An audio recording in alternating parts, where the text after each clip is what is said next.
Boa noite, a graça e a paz do nosso Senhor Jesus Cristo. Muito bem-vindos, todos os apóstolos, graças a Deus, para darmos sequência ao nosso estudo de Hebreus. Desta vez, começando a parte 4, mas ainda vamos fazer o fechamento da parte 3, que interrompemos semana passada, porque eu tinha feito aí algumas digressões por conta da própria ambiência do nosso estudo, vocês lembram bem, e aí a mensagem estava me mexendo muito, não é? Então eu não quis prolongar demais, parei por ali quando fizemos 1 hora. E hoje nós vamos fazer esse fechamento, que é 1:4, é a parte 3, fechamento da parte 3 em 1:4, e logo em seguida, de imediato, entraremos no que seria a parte de hoje. Aí eu farei a leitura do texto correspondente à parte de hoje, que é o capítulo 1, a partir do versículo 4, teremos de voltar então ao versículo 4. Mas nós vamos então fazer agora essa leitura do versículo 4 aí. Aliás, perdoem, é o versículo 3. Na verdade é o versículo 3. 1:3 de Hebreus. E a gente faz esse fechamento, não é? Para depois entrarmos então na parte 4. E o nosso texto em 1:3 diz: O Filho é o resplendor da glória de Deus e a expressão exata do seu ser, sustentando todas as coisas por sua palavra poderosa. Isso já foi discutido. E é esta última linha do versículo 3 que importa para nós neste fechamento de hoje. Depois de ter realizado a purificação dos pecados, ele se assentou à direita da majestade nas alturas. Isso é o que nos diz respeito no fechamento do que estávamos considerando aqui, que é o fato de que seria o terceiro ponto da parte 3 da semana passada. Cristo, consumador da obra para a qual foi enviado. E a gente precisa entender bem o significado desse consumador da obra para a qual foi enviado, porque a colocação do final do versículo 3, depois de ter realizado a purificação dos pecados, quer dizer, esta foi a obra para a qual ele foi realizado, foi enviado, e ela foi consumada. Nós sabemos bem, ele morreu, ele ressuscitou, ele declarou, tetelestai, está consumado, na cruz do Calvário. Então, de fato, a colocação do autor no versículo 3 tem procedência total histórica. Depois de ter realizado a purificação dos pecados, aí veio depois. Ele se assentou à direita da majestade nas alturas. É evidente que esta colocação do autor desta última linha do versículo 3, tem a ver com o que Jesus ensinou, o que prometeu, o que ele disse. Vocês vão lembrar, e é onde ele se baseia, esse é o pano de fundo para ele fazer esta referência aqui. Ele havia declarado na oração de João, capítulo 17, pedindo ao Pai: dá-me de volta a glória que eu tinha contigo antes que o mundo existisse. Prometeu, e aí é o capítulo 14 de João, que onde eu estiver, vocês estarão também. E lá no capítulo 17, naquela oração sacerdotal, claramente ele disse ali: Pai, a minha vontade é que onde eu estou estejam comigo aqueles que tu me deste, para que vejam a minha glória. Bem, nós vamos lembrar também que Paulo, de quem este autor possivelmente seja um discípulo, escreve para nós aquela ode maravilhosa de Filipenses capítulo 2, versículos 5 em diante, onde ele mostra a exaltação de Jesus, a partir da sua humilhação. Então ele mostra, na encarnação, ele então não teve por usurpação ser igual a Deus, porque humilhou-se tomando a forma de homem, e uma vez achado na forma de homem se fez servo, e uma vez na forma de servo foi levado até a morte, morte de cruz, pelo que também Deus, lembram? Este é o texto de Filipenses 2, Deus o exaltou soberanamente, e lhe deu um nome acima de todo nome, para que ao nome de Jesus se dobre todo o joelho dos que estão sobre a terra e tal, por aí vai. Então chega o autor de Hebreus e diz assim para nós, depois dele ter realizado a purificação de todos os pecados, a purificação dos pecados, ele se assentou à direita da majestade nas alturas. Aqui nós temos duas coisas de suma importância. Primeiro é a maneira como ele faz referência ao Deus eterno. Ele usa uma expressão muito rabínica, muito própria dos rabinos, que inclusive tinham todo um critério para evitar pronunciar o nome de Deus. Então eles se dirigiam a Deus muitas vezes como sendo o Eterno, ou o nome Hashem, ou então a Majestade. Deus era a majestade. Ficou muito claro, então, para os leitores judeus a quem ele está se referindo. Ao lado de quem, à direita de quem Jesus se assentou, ele se assentou à direita do Deus eterno, Criador de todas as coisas. A majestade se assentou nas alturas. Linguagem que se repete muito em Hebreus e que foi vastamente usada por Paulo, em especial em Efésios. Vocês vão lembrar, vocês estudaram Efésios, caminharam conosco aqui em Efésios e leem Efésios, não é isso? Paulo usou muito o epiranioi, os lugares elevados, as alturas. É lá que ele diz para nós, por exemplo, em capítulo 1, em Efésios, versículos 19 e 20, que Jesus está assentado muito acima dos principados e potestades, e nós, que fomos ressuscitados com ele, também de alguma maneira fomos assentados com ele neste lugar. Não vamos entrar nesses detalhes aqui agora mesmo, porque isso foi devidamente discutido lá na ocasião que estudamos Efésios, meus queridos. Mas é importante que a gente sinta a grandiosidade desta revelação, desta informação que o autor de Hebreus passa para nós. Que Jesus está assentado à direita da majestade nas alturas. Olha, esse assentar-se à direita da majestade nas alturas realça a sua autoridade suprema e a sua igualdade ao Pai, o Deus eterno. Entende? Porque fala de obra consumada e fala da exaltação a que Paulo se referiu em Filipenses capítulo 2 e em Efésios capítulo 1. Então ele é exaltado e assentado ao lugar que lhe pertence. No lugar que lhe pertence. Qual é o lugar que lhe pertence?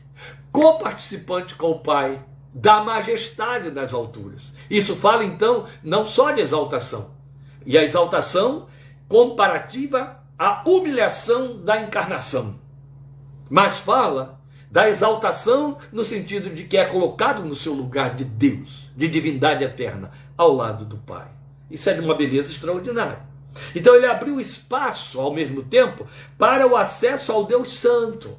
Porque se você volta lá em Efésios capítulo 1, versículos 19 e 20, onde Paulo nos informa que nós fomos assentados com ele nesses lugares celestiais, fica evidente que este acesso nos é dado diretamente à pessoa do Pai, e toda a teologia do Novo Testamento trabalha para revelar que foi isso que a graça promoveu, produziu, propiciou, acesso direto ao Pai através da obra e do sacrifício de Jesus. Então ele abriu esse espaço de acesso, pagando com sangue o preço da redenção dos que por ele se achegam a Deus.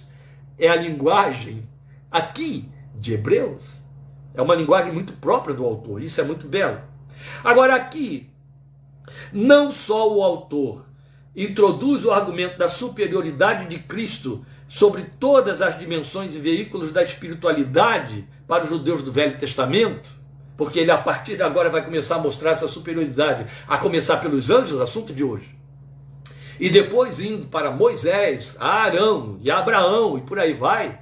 Então não só ele introduz o argumento da superioridade de Cristo, como também introduz o argumento de que esta consumação não estabeleceu um ócio. Ele vai tratar disso no final do capítulo 2, que estaremos vendo na parte B, na próxima semana. Hoje é a parte A, a parte A da parte 4 de Hebreus. Não se confunda, está escrito aí na nossa página. Hoje nós estamos na parte 4, vamos entrar, que é o capítulo 1, de 4 até o final do capítulo 2. Então há uma segunda etapa dessa parte 4 que veremos semana que vem. É onde nós vamos trabalhar com as outras superioridades. Hoje o trabalho é pensar na superioridade de Cristo aos anjos. Mas veja, o que estamos dizendo aqui é que ele está mostrando que esta exaltação não estabelece um ócio da divindade. Jesus está assentado à direita da majestade nas alturas. Não. Ele coloca com isso a introdução do início da sua missão como sumo sacerdote exaltado, sumo sacerdote superior e perene intercessor, algo em que vamos nos deter, eu creio, devidamente quando chegarmos no capítulo 7, versículo 25. Então a partir daqui, ele vai, o autor da carta, prender a nossa atenção e a atenção dos seus ouvintes, dos seus leitores, é evidente, com essa comprovação da superioridade de Cristo a todos os oráculos e veículos de contato entre Deus e os homens que o buscam. Este, portanto, é o assunto de hoje, da parte 4 que veremos agora. Então, para chegarmos lá, vamos ler a partir do versículo 4. Vejam, eu já havia dito aos irmãos que hoje nós temos um texto muito longo. E nós vamos fazer o seguinte: como eu tenho de ler a partir do versículo 4 até o final do capítulo 2, eu hoje, por conta de ser a parte A da parte 4, a primeira etapa da parte 4, eu vou ler só até o final do versículo 14. Se houver necessidade de entrarmos no 2, faremos a leitura no momento certo. Então me acompanhe, por favor, a leitura em 1:4, a partir de 1:4, onde o texto diz, dando sequência àquilo que acabamos de ler no versículo 3, tornando-se tão superior aos anjos quanto o nome que herdou é superior ao deles. Que nome que herdou? Filho. Grave isso. Pois a qual dos anjos Deus alguma vez disse, aí começa, tu és meu filho, eu hoje te gerei. Ele está fazendo uma pergunta em cima de um texto, que ele está tomando por empréstimo do Salmo 2, versículo 7. E outra vez, eu serei seu pai, e ele será meu filho. Este é o nome que ele herdou, maior do que o nome de qualquer anjo. E ainda, quando Deus introduz o primogênito no mundo, diz, todos os anjos de Deus o adorem. Quanto aos anjos, ele diz, ele faz dos seus anjos ventos e dos seus servos clarões reluzentes. Observe, me acompanhe aqui na leitura. Ele está mostrando o contraste entre Jesus e os anjos, para mostrar quanto ele é superior aos anjos. Então o que ele diz? A qual dos anjos Deus alguma vez disse, tu és meu filho, eu hoje te gerei? E também, eu serei seu pai e ele será meu filho. Mas quando ele introduz o seu filho no mundo, ele diz, todos os anjos de Deus o adorem. Mas quanto aos anjos, ele diz, aí ele começa a mostrar a grande diferença. Quanto aos anjos, ele diz, ele faz dos seus anjos ventos e dos seus servos clarões reluzentes. Mas a respeito do filho diz, aí vai intensificando o contraste, o teu trono, ó Deus, subsiste para todo sempre. Cetro de equidade é o cetro do teu reino. Amas a justiça e odeias a iniquidade. Por isso Deus, o teu Deus, escolheu-te dentre os teus companheiros, ungindo-te com óleo de alegria. E também diz, aí ele vai continuando a citar na Septuaginta os textos dos Salmos, Samuel, os livros proféticos, os livros históricos e por aí vai. No princípio, o Senhor, firmaste os fundamentos da terra e os céus são obras das tuas mãos. Eles perecerão, mas tu permanecerás, envelhecerão como vestimentas, tu os enrolarás como manto, como roupas eles serão trocados, mas tu permaneces o mesmo e os teus dias jamais terão fim.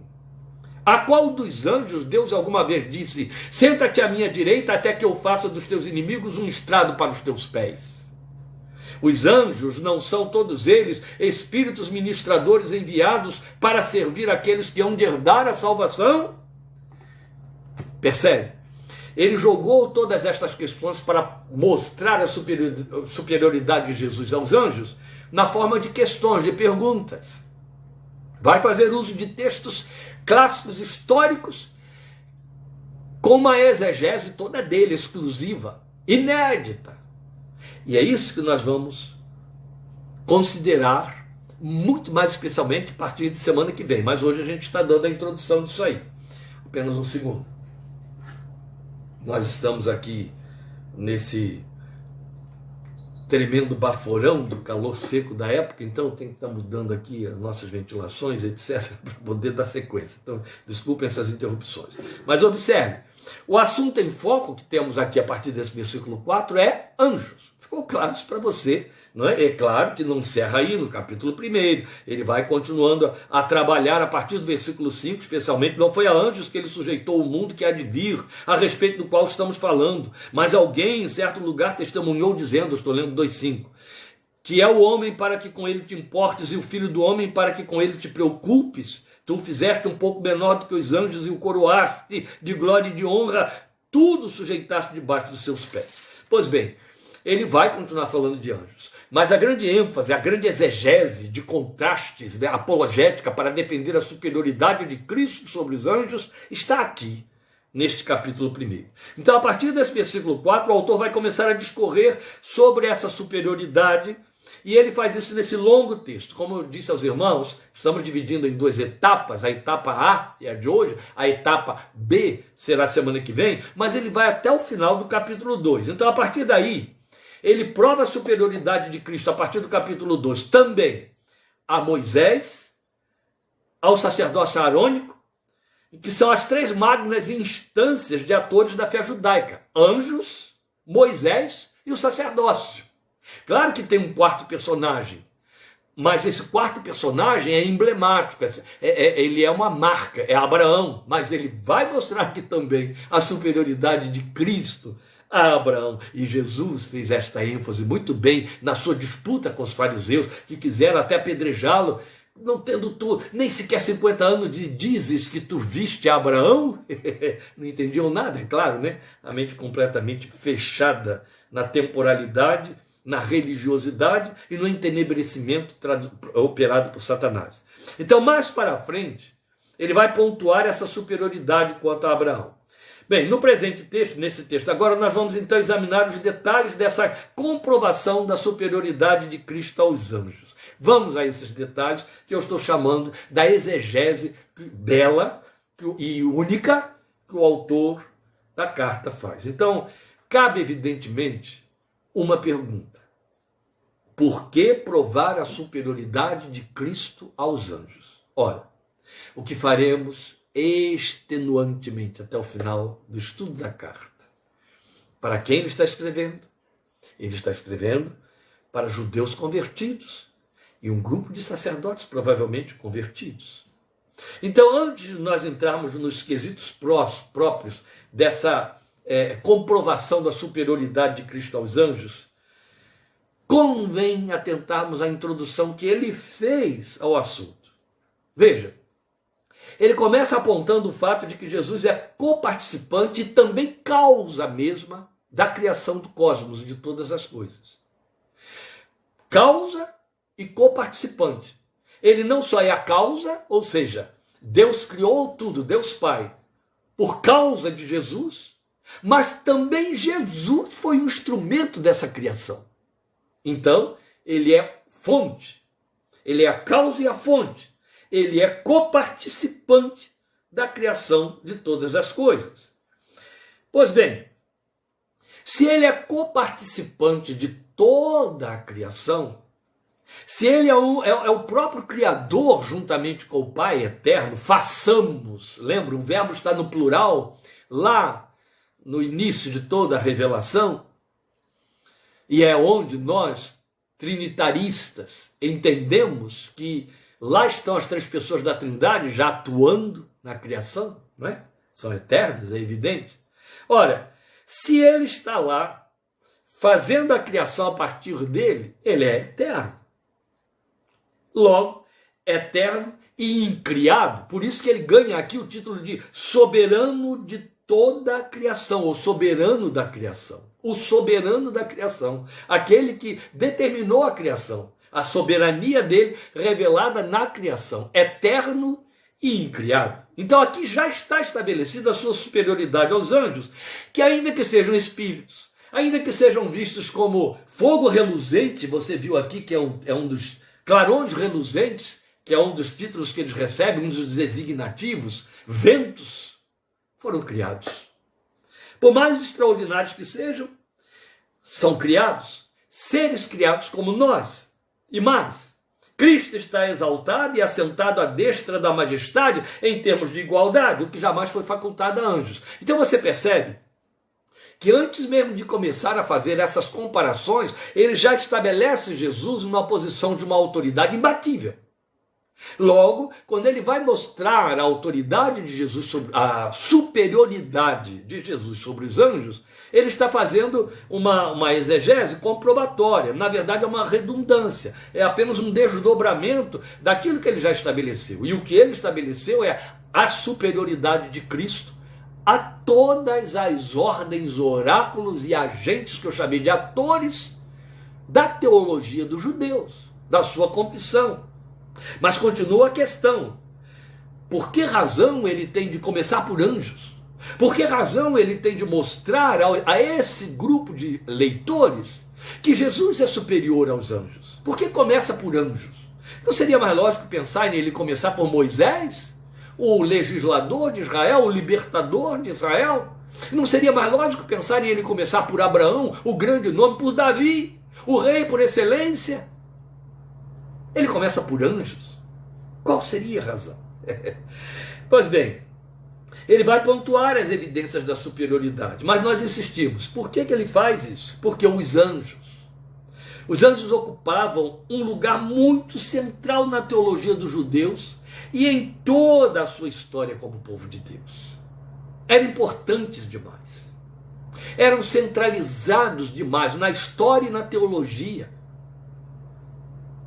Ou seja, a confissão judaica, a mentalidade judaica em termos religiosos estava impregnada de consciência angélica, de conhecimento de atuações de anjos, de tal maneira que havia discussões e divisões entre grupos do Sinédrio. Por exemplo, saduceus e fariseus discordavam terminantemente. Os saduceus não criam em anjos, em espíritos, nem em ressurreição, e os fariseus criam em tudo isso. É justamente de que fala o texto de Atos 23:8. Eu estou pontuando isso para os irmãos em termos de leitura de texto bíblico, porque é o nosso estudo, faz parte da nossa aprendizagem. Mas veja, em 23:8, onde Paulo coloca aí, toca no ponto da disputa acirrada entre saduceus e fariseus que estavam ali julgando ele, né, ou então sendo testemunhas contra ele no seu julgamento.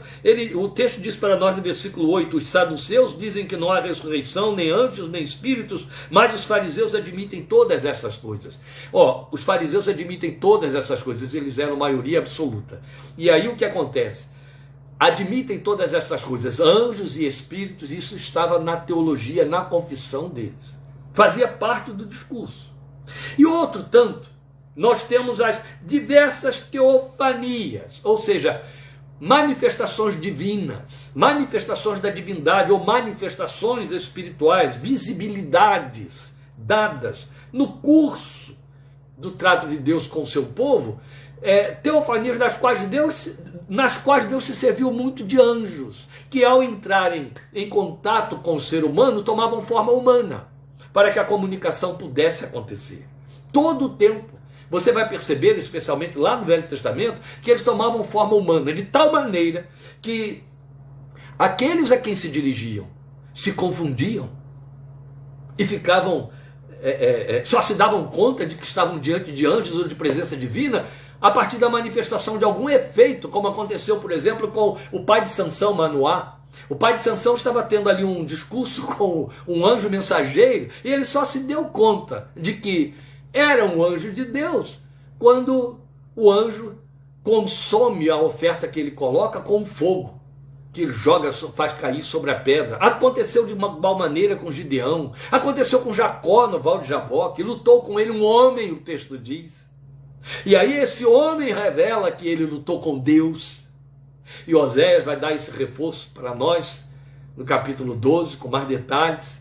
Então, muitas vezes, Deus se serviu de anjos que tomavam forma humana e as pessoas se confundiam. Vamos lembrar, os que foram enviados para a destruição de Sodoma e Gomorra à casa de Ló.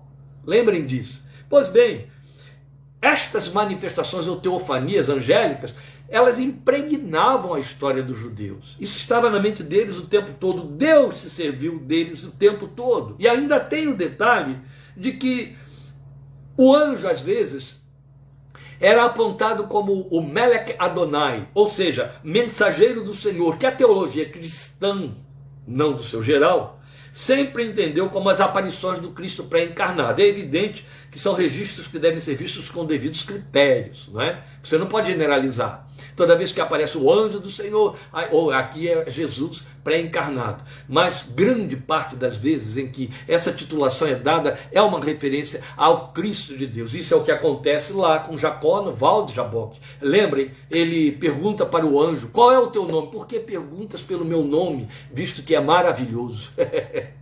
Tão interessante. No entanto, os anjos se autoproclamavam, ou seja, algumas vezes eles davam seus próprios nomes. Eu sou Miguel, eu sou Gabriel. Mas aquele que luta com Jacó, Jacó pergunta o nome. Por que você pergunta pelo meu nome? Meu nome é maravilhoso. Outro tanto diante de Josué. Isso vai acontecer de uma forma muito bonita também. Pois bem, anjos faziam parte, por isso, dessa ambiência histórico-religiosa dos judeus, de tal maneira que ocupavam um lugar de destaque na fé e na confissão dos judeus. Então vamos lembrar que alguns deles eram conhecidos pelos seus próprios nomes. Eu acabei de citar aqui Gabriel e Miguel, mas você vai lembrar que o principal arcanjo que caiu também tinha um nome, Lúcifer. Não é verdade? Os nomes aparecem.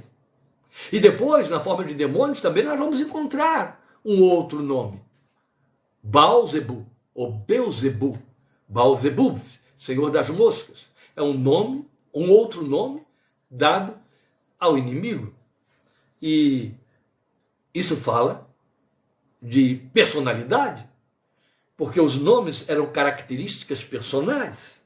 Então nós vamos acrescentar a isso o fato de que, por isso mesmo, por conta desse background, por conta desse pano de fundo de onde a igreja emergiu, a nossa confissão é judaico-cristã, lembremos sempre disso. Olha aí todo o Velho Testamento no qual a nossa confissão se apoia. O Novo Testamento é o cumprimento de tudo que nós conhecemos como promessa, como profecia, apontando para o que se consumou. Então, a igreja dos primórdios, ela se desenvolveu nesse ambiente. Ela deu seguimento a esse ambiente. Daí as aparições angélicas tão intensas no Novo Testamento. Elas permeiam o Novo Testamento do início ao fim. Na Anunciação, onde Gabriel aparece para falar com Maria. No nascimento de Cristo, um coro de anjos aparece cantando. Na sua tentação no deserto, o texto diz que vieram anjos de Deus e o serviram. Pelas citações que Jesus fazia desses anjos aos fariseus, em Atos e em mais de um evento, eles vão aparecer em Atos, lembram? Ali, na história da igreja, no convívio com a igreja, eles aparecem para libertar Pedro dentro da prisão, eles aparecem a Cornélio, e você vai encontrar essas aparições acontecendo várias vezes, com Paulo, lá dentro dos porões do navio, que estava sossobrando, naufragando, o anjo de Deus a quem eu sirvo me apareceu.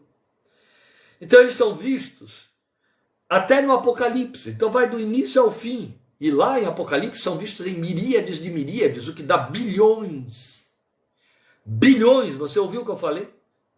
Então é tal a proporção de citações angélicas que se criou uma teologia em torno deles, conhecida como angelologia, que estuda a movimentação, a realidade, a necessidade, a importância dos anjos.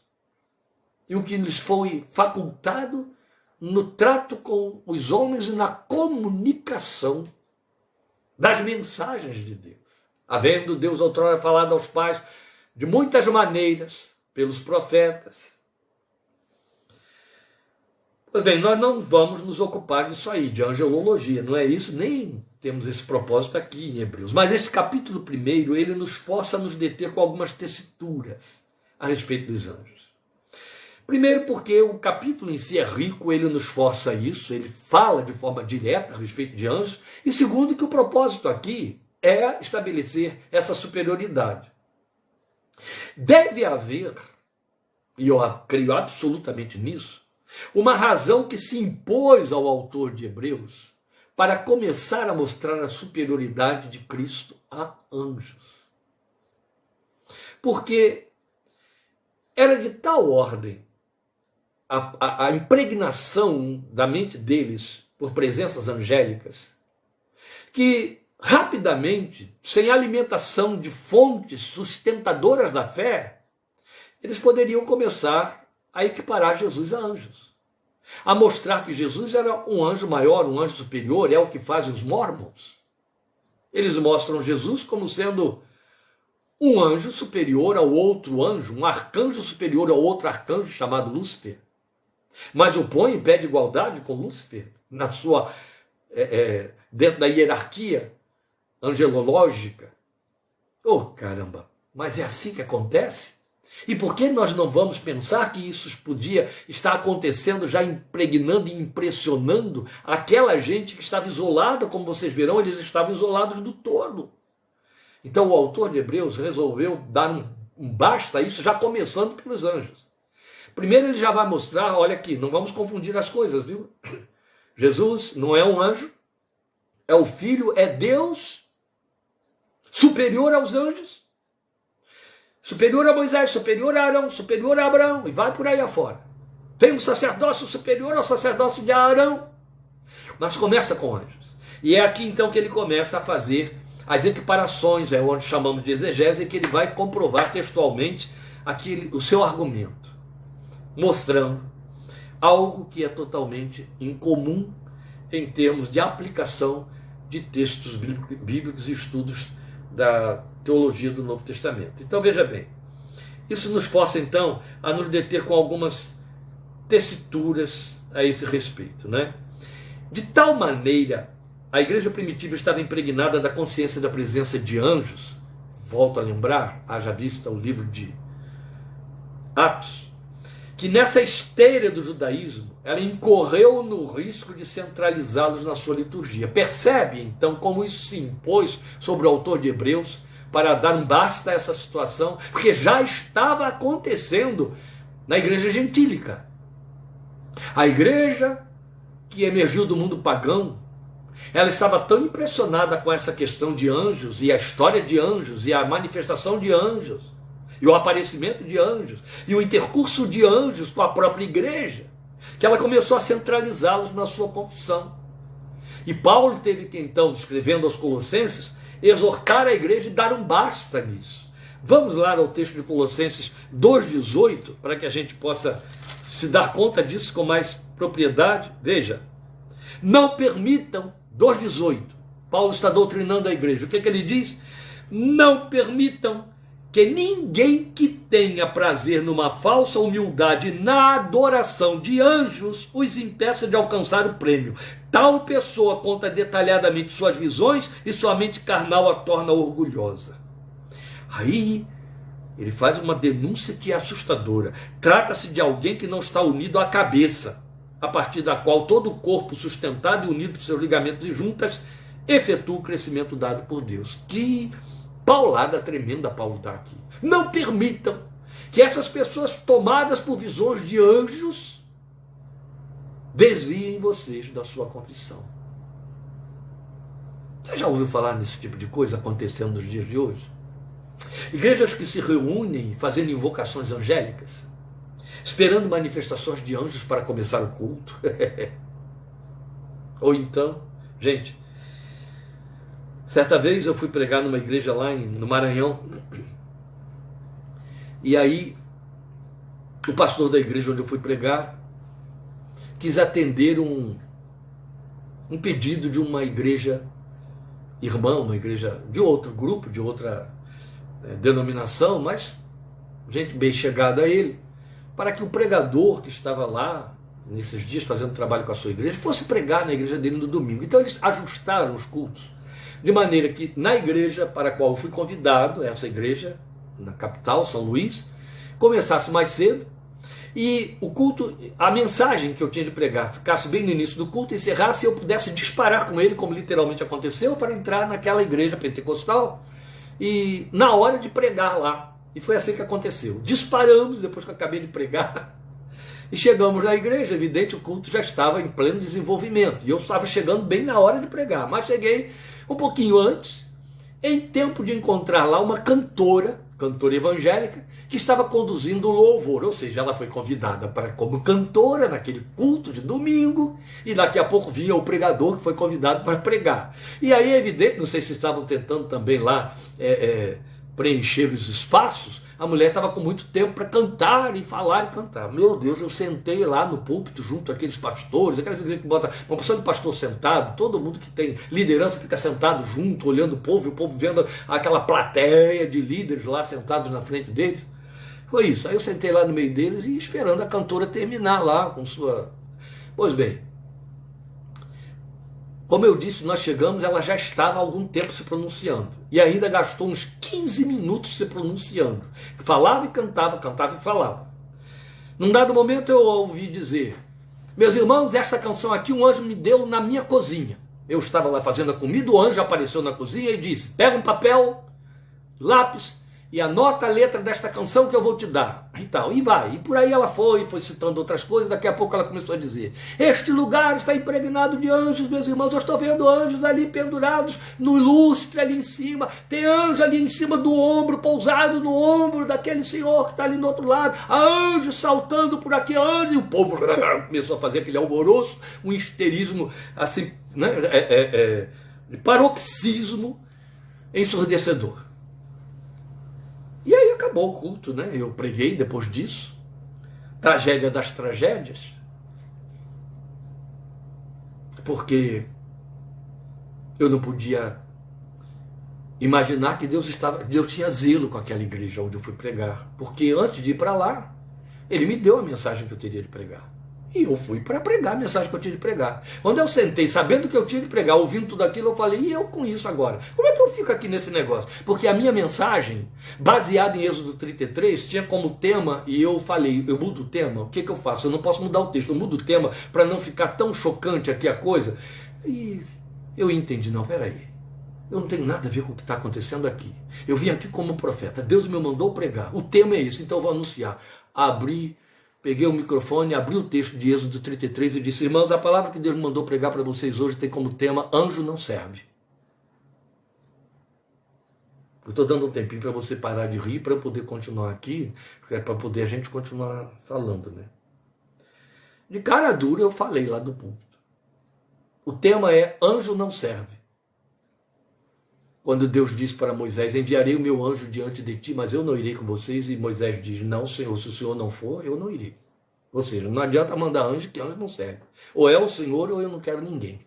E foi sobre isso que eu preguei.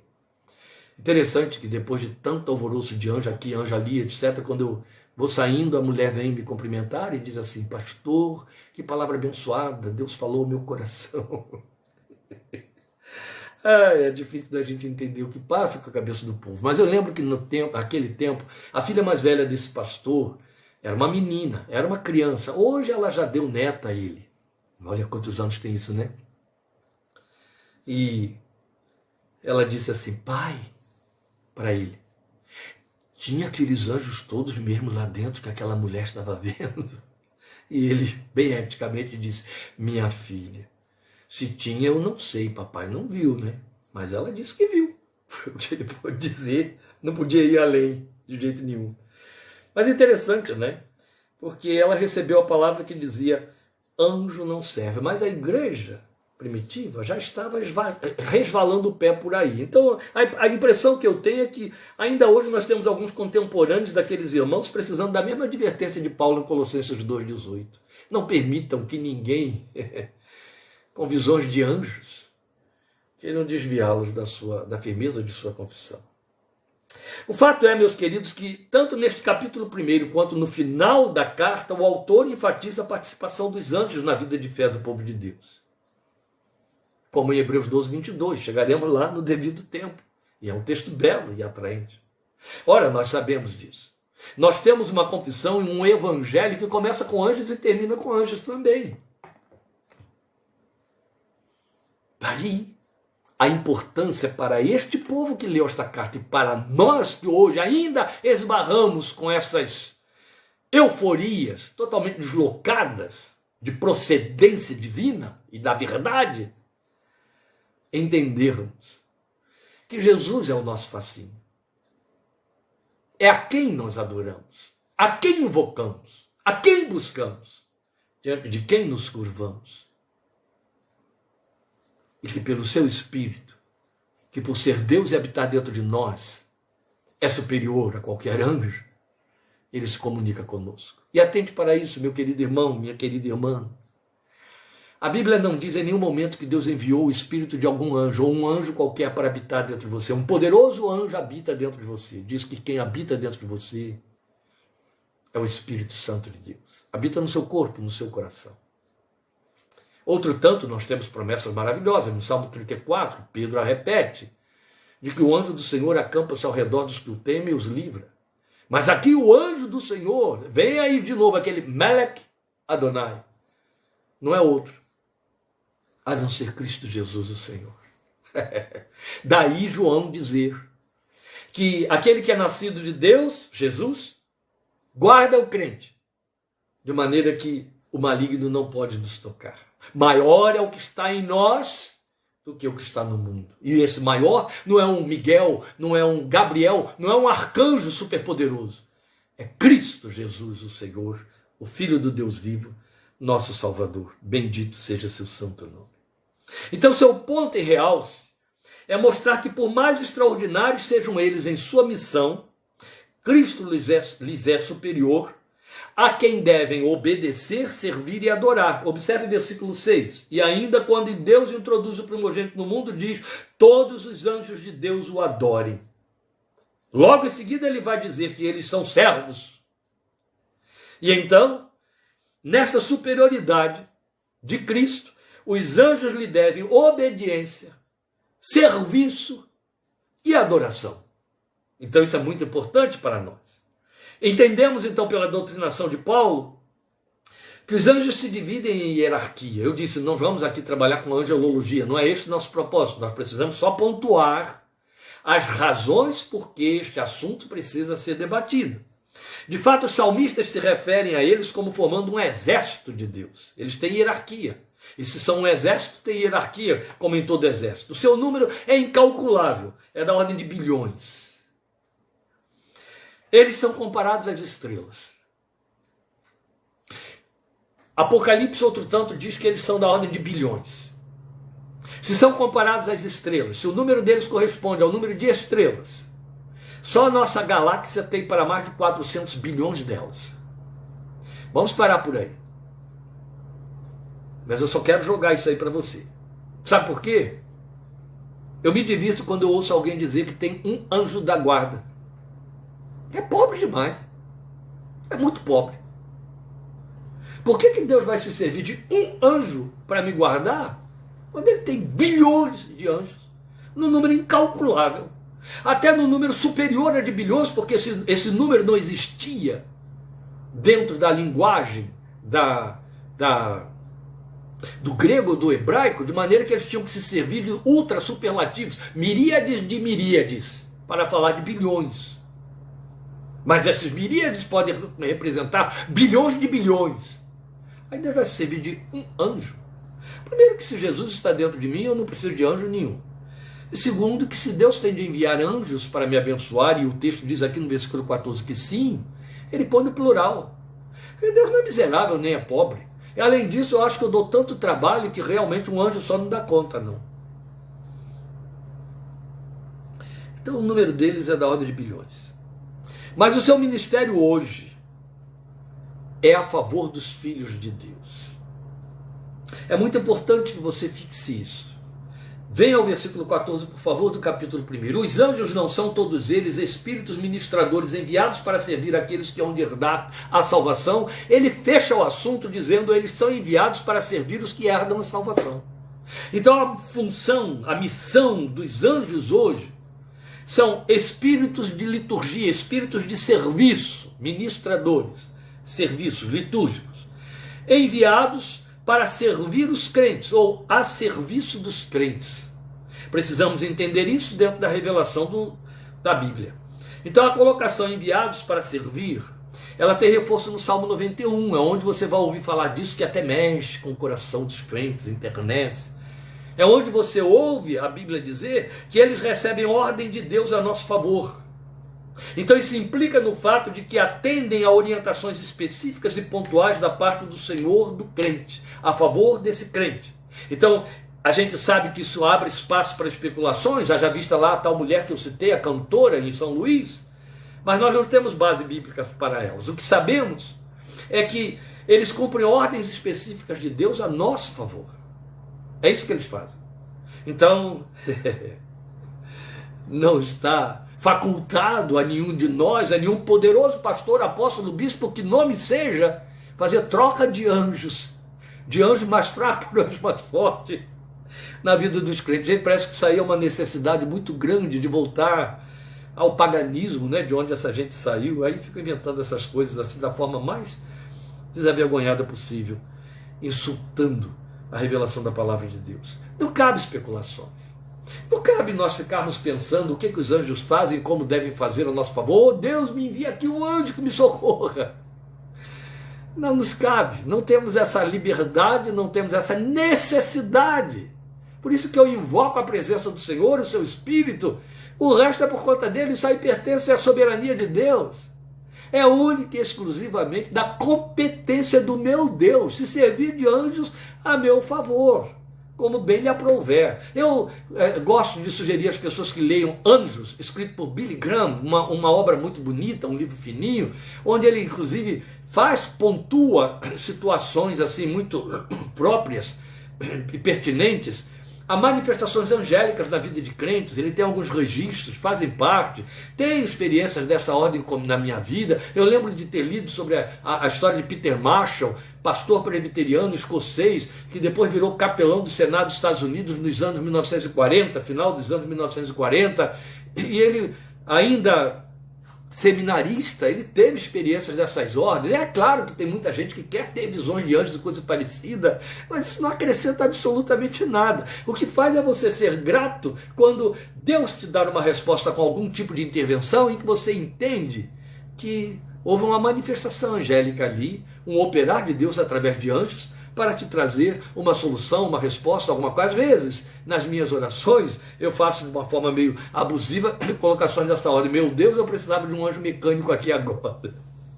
Às vezes a gente tem esse tipo de necessidade, né? Mas não me cabe pontuar estas coisas diante de Deus. O fato é que a Bíblia me diz que eles estão atuando a meu favor.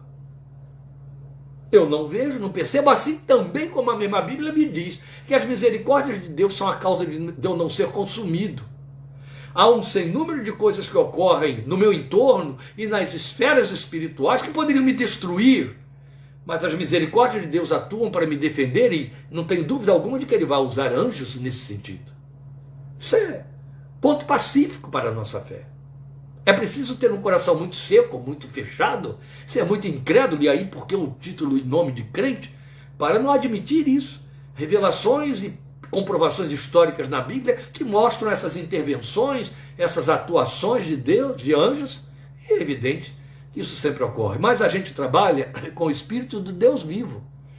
O resto é da competência dele, como ele bem quer fazer, como bem determinar fazer. E de que me serve pensar em presença de anjos dentro de um culto? Aí vale aquilo que nós dissemos lá naquela pregação em São Luís: anjo não serve, eu quero a presença do meu Senhor, eu quero a manifestação do meu Deus, do Espírito do meu Deus. É Ele, não nenhum anjo que habita dentro de mim. A Bíblia me diz isso.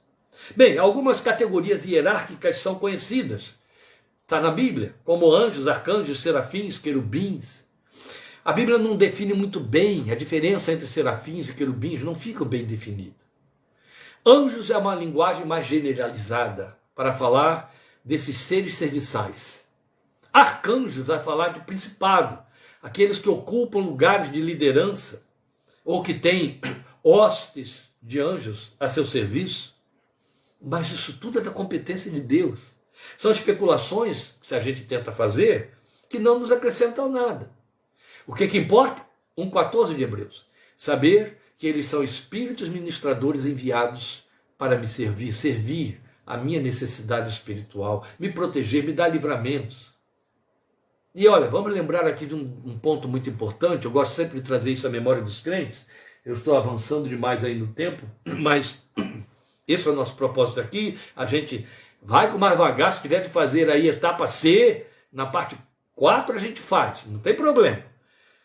Nós precisamos esgotar o assunto aqui, quanto possível, pelo menos dentro das nossas limitações. O que nós queremos, meus irmãos, é lembrar a vocês o detalhe de que há um momento em que Jesus chega para Pedro e diz: Pedro, Satanás pediu para cirandar vocês como trigo. Eu roguei por ti ao Pai para que a tua fé não pereça. Eu gosto sempre de pensar no fato de que se Jesus não tivesse dado essa informação a Pedro, ele jamais saberia do que aconteceu lá nas regiões espirituais que era contra ele. E mais, era um anjo militando contra Pedro, Satanás, pedindo para tentar Pedro, como quem peneira trigo. Imagina a gente sabendo o que ele fez na vida de Jó, o que ele não estava pretendendo fazer na vida de Pedro. Me lembrem bem, Pedro era pusilânime, então uma hora ele estava lá em cima, outra hora ele estava lá embaixo. Era o Pedro da espada, Pedro cortava a orelha.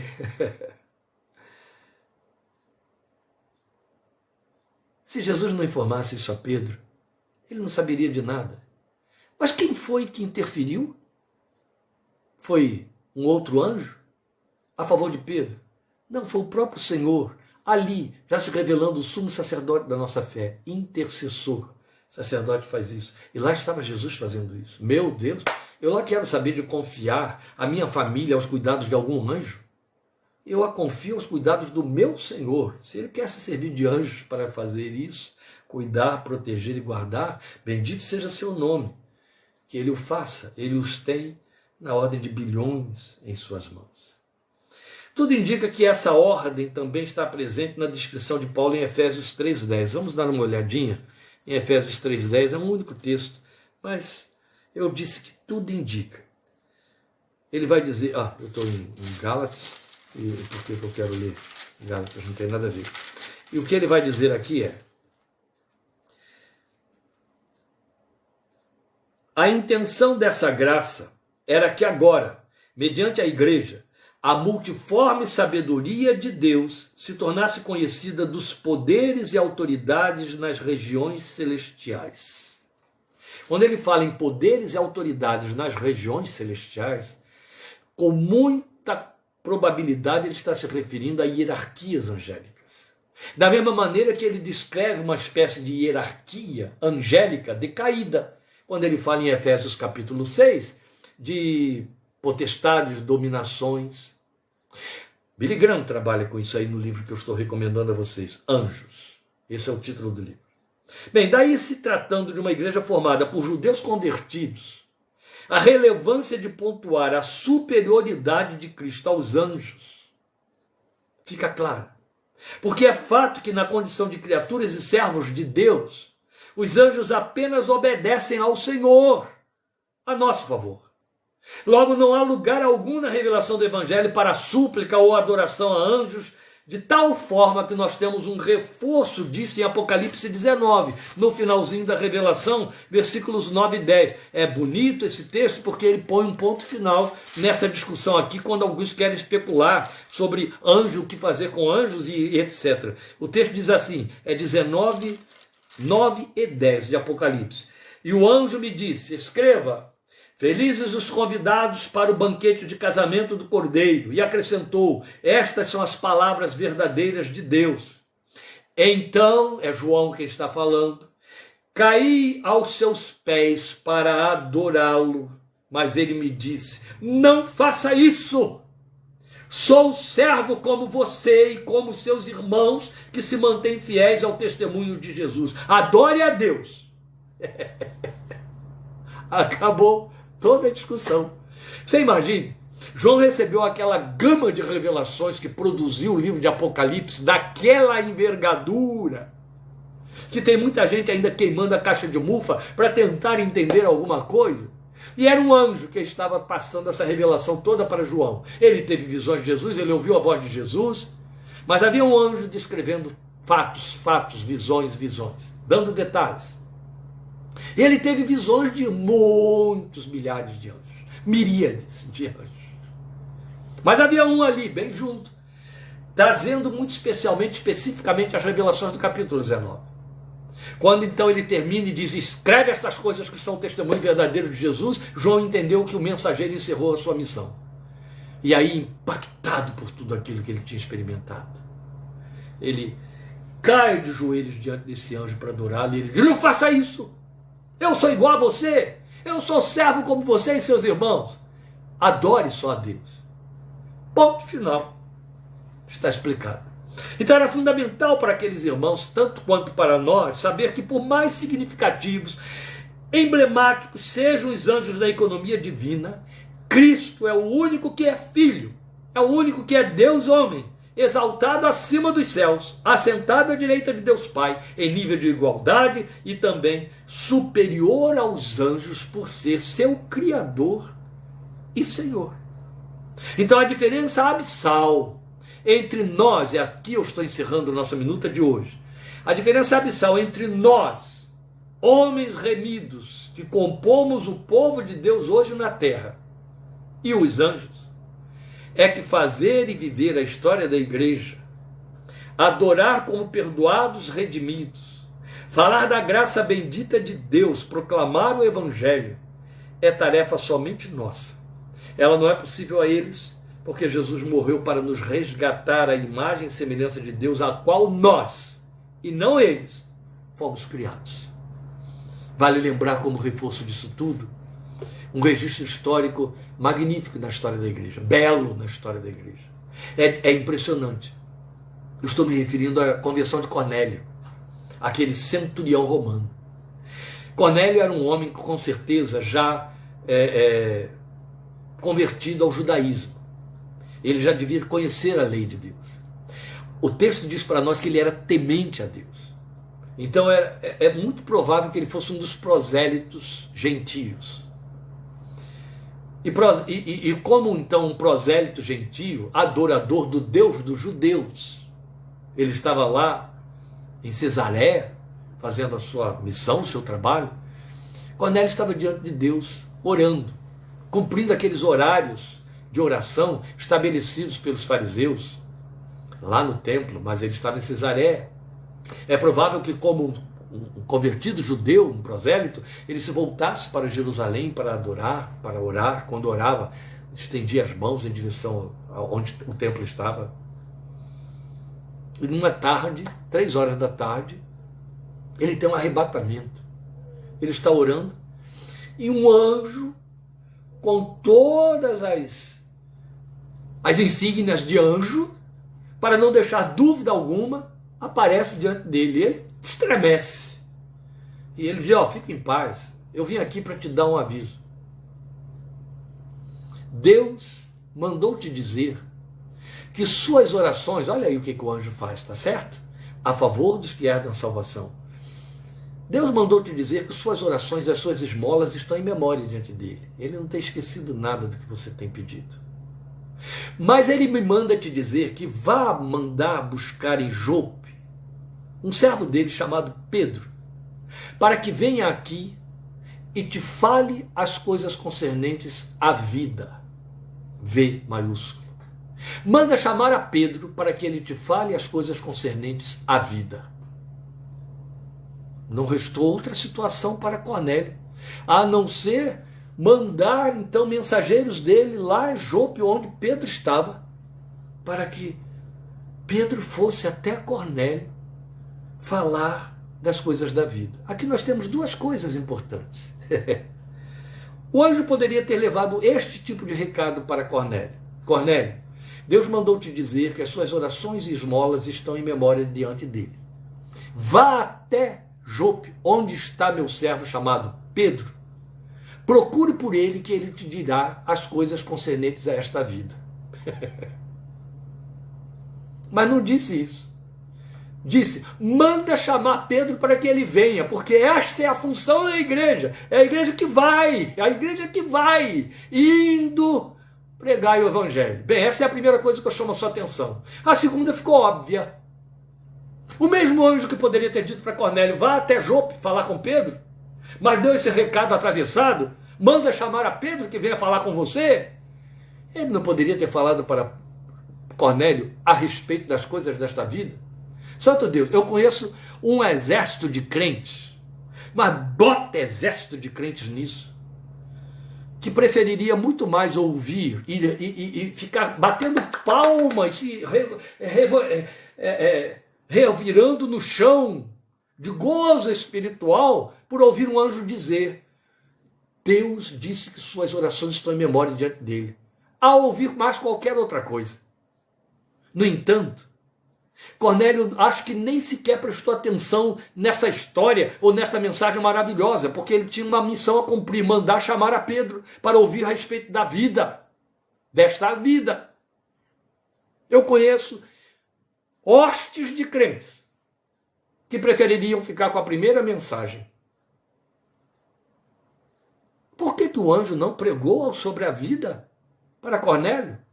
Veio lá do céu, chegou ali diante de Cornélio, não poderia ter dito, mas o que você precisa para que suas orações sejam respondidas é crer no autor da vida, é crer no Filho de Deus que morreu por você na cruz do Calvário e agora está sentado à direita do Pai na majestade e intercede por você.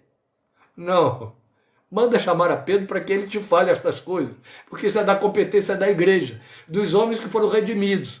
Não é minha competência. Eu não tenho essa mensagem para lhe dar.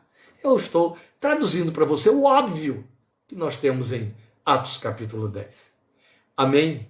É muito importante nós atentarmos para isso. Meus amados, quinta-feira que vem, em nome de Jesus, vamos continuar com a etapa B, da parte 4, que é entrando aí pelo capítulo 2 e trabalhando com esses textos, porque eu falei aqui repetidamente, você já deve estar curioso, eu espero, né?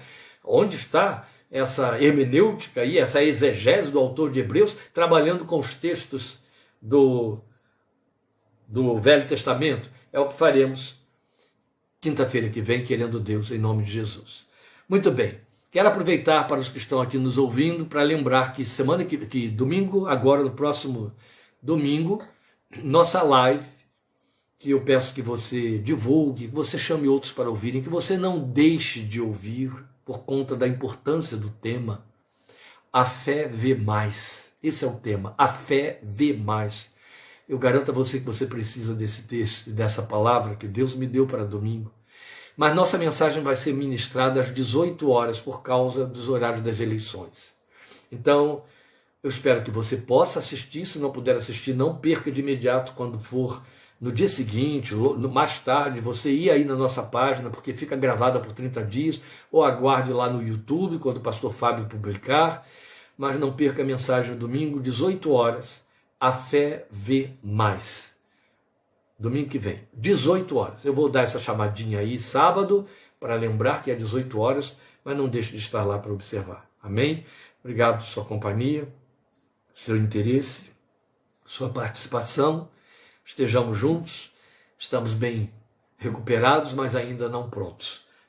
Espero que até domingo, mesmo com toda essa seca, já tenhamos assumido aí todas as dimensões necessárias de nossa voz, respiração e etc. Muito obrigado, Deus te abençoe. Até domingo em nome de Jesus. Amém.